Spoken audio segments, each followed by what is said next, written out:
வெற்றிவேல் முருகனுக்கு அரோகரா.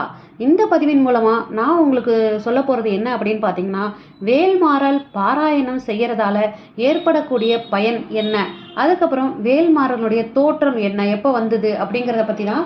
வாங்க பதிவுக்குள்ளே போகலாம்.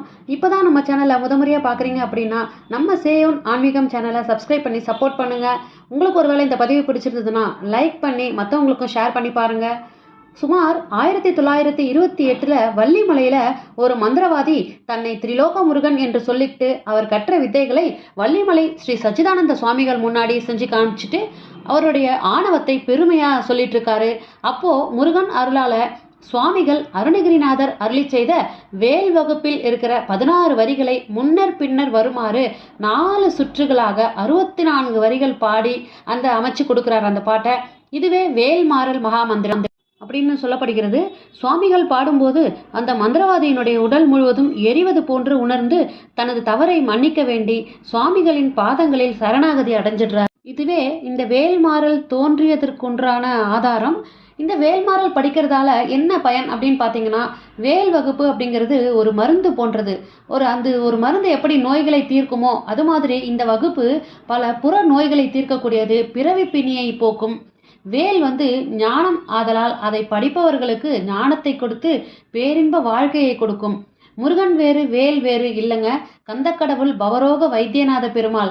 அதனால தான் வேலாயுதமும் பிறவியை அழிக்கும் பெரிய மருந்து. யார் ஒருத்தர் 48 நாள் ஒரு மண்டல காலம் வேல்மாறலை தொடர்ந்து பாராயணம் செய்கிறாங்களோ அவர்களது நியாயமான கோரிக்கைகள் கட்டாயம் நிறைவேறும் அப்படிங்கிறது நிதர்சனமான உண்மை. இந்த வேல்மாறலை பிழை இல்லாமல் படிக்கிறது ரொம்ப ரொம்ப அவசியமானது.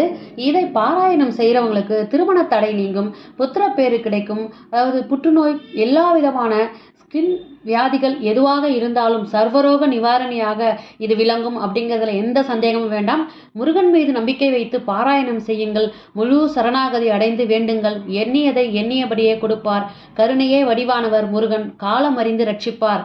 மந்திரம் அப்படின்னு சொல்றதுக்கு காரணம் என்ன அப்படின்னு பார்த்தீங்கன்னா, திருத்தணியில் அப்படிங்கிற அடி 64 அடிகளுக்கு அடிக்கு ஒன்றாக 64 முறையும், அடிகள் 2, 32, 35, 61 4 முறையும், ஆதியில 20 முறையும் இறுதியில 20 முறையும் கூட்டுத்தொகையாக 108 தடவை வரும். இந்த 108 முறை பாராயணம் செய்யறதைத்தான் நம்ம மந்திரம் அப்படின்னு சொல்றோம். வேலோட பெருமையை சொல்றதால இது வேல்மாறல் மகாமந்திரம் அப்படின்னு ஆயிற்று. எந்த பிரச்சனையாக இருந்தாலும் இந்த வேல்மாறலை மட்டும் பாராயணம் செய்தால் போதும், அவை அனைத்தும் தீர்ந்து மகிழ்ச்சி நிலைக்கும், நம்பிக்கை பிறக்கும் அப்படிங்கிறது கந்தப்பெருமானுடைய ஒரு அசைக்க முடியாத நம்பிக்கையா இருந்துட்டு வருது. இதனுடைய